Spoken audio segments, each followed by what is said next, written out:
जय गुरु जी, शुक्राना गुरु जी, अनंतम अनंतम शुक्राना। सारी संगत को जय गुरु जी। ओम नमः शिवाय, शिव जी सदा सहाय।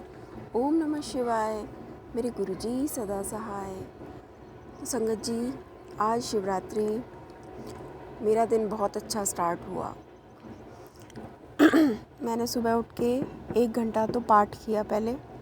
उसके बाद जैसे ही मैंने अपने ड्राइंग रूम के कर्टेन हटाए, मेरे सामने वाले जो घर थे उसकी छत पे एक मोर बैठा हुआ था। तो साक्षात गुरुजी कर्टेन हटाते ही मुझे दिखे। मैंने उन गुरुजी को प्रणाम किया, गुरुजी का शुक्राना किया और उसके बाद दिन की अपनी शुरुआत की। तो मेरा दिन सुबह से अभी तक बहुत अच्छा जा रहा है। कल संगत जी मैंने आपको बताया था कि मुझे ना एनीमिया का प्रॉब्लम रहता है। तो उसी से रिलेटेड वीडियो मेरे पास आज आया, क्योंकि कहते हैं ना गुरुजी हमारी हर समस्या का समाधान हमें साथ के साथ ही देते हैं, तो उन्हें सब कुछ तो पता है ही है। तो आज मेरे सामने एक वीडियो आया, उसमें आंटी ने अपने हस्बैंड के बारे में बताया था कि कैसे उनके प्लेटलेट्स बहुत डाउन हो गए थे और वो हॉस्पिटल में एडमिट थे। एक्चुअली क्या हुआ था संगत जी, 3-4 दिन पहले मैंने सपना देखा था कि मैं हॉस्पिटल में एडमिट हूँ और जो डॉक्टर हैं वो मुझसे ये बोल रहे हैं कि आप ठीक हो जाओगे और हम आपको जल्दी डिस्चार्ज कर देंगे। मैंने इतना सपना देखा। उसके बाद मैंने उसको इग्नोर कर दिया। मैंने कहा शायद कोई कर्म ही कटे होंगे, क्योंकि हम अक्सर सत्संग में यही सुनते हैं कि हमारे कोई कर्म ही कट रहे होते हैं जो हम अपने आप को हॉस्पिटल में या बीमार देखते हैं। तो तबीयत तो मेरी ठीक है ही नहीं। खैर, तो आज मेरे पास वो प्लेटलेट से रिलेटेड सत्संग आया, तो वो सत्संग मैं आपके साथ शेयर करूँगी। शायद वो सत्संग मेरे लिए ही था, हो सकता है मेरे थ्रू गुरुजी किसी और को भी वो सत्संग सुनाना चाह रहे हों। क्योंकि आप ना जब बीमार रहते हो ना, तो आपको ना थोड़ा सा डिप्रेशन होने लग जाता है। चाहे आप कितना ही कोशिश करो खुश रहने की, लेकिन थोड़ा बहुत आपके दिमाग में टेंशन आई जाती है कि यार ऐसा क्यों हो रहा है। तो चलिए आंटी जी का सत्संग सुनते हैं। आंटी जी ने बताया कि ये लास्ट ईयर दिवाली के बाद की बात है। दिवाली के 2 दिन बाद उनके हस्बैंड को बहुत तेज़ फीवर हुआ। उन्होंने उनके टेस्ट वगैरह कराए, तो टेस्ट में ये आया कि उनके प्लेटलेट्स बहुत डाउन हो गए हैं, 30 से 40 हज़ार के आसपास आ गए थे। तो फिर उन्हें एडमिट करना पड़ा। एडमिट करने के बाद उनको ब्लड चढ़ रहा था, क्योंकि प्लेटलेट्स एकदम से नहीं चढ़ाते हैं, पहले ब्लड यूनिट वगैरह ही चढ़ती हैं।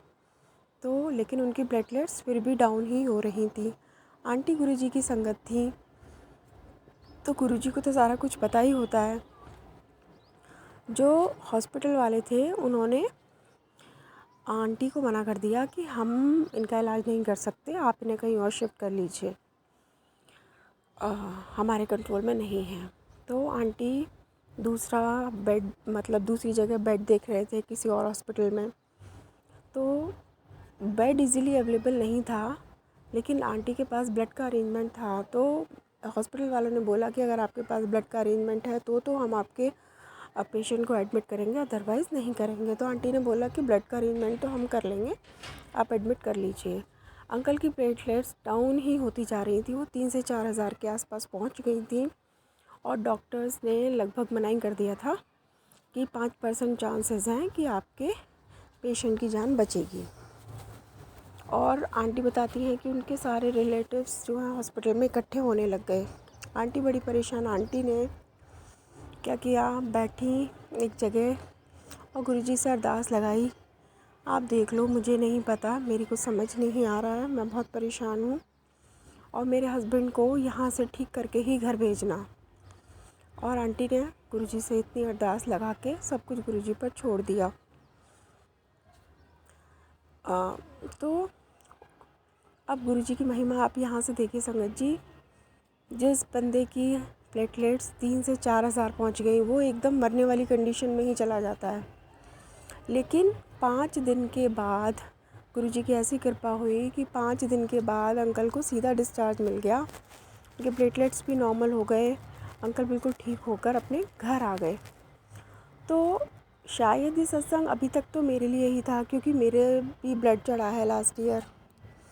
और मेरा भी हीमोग्लोबिन बहुत डाउन रहता है, तो मेरी कंडीशन लगभग वही हो जाती है कि बहुत डाउन हो जाती है मेरी चीज़ें और एडमिट वाली कंडीशन आ जाती है।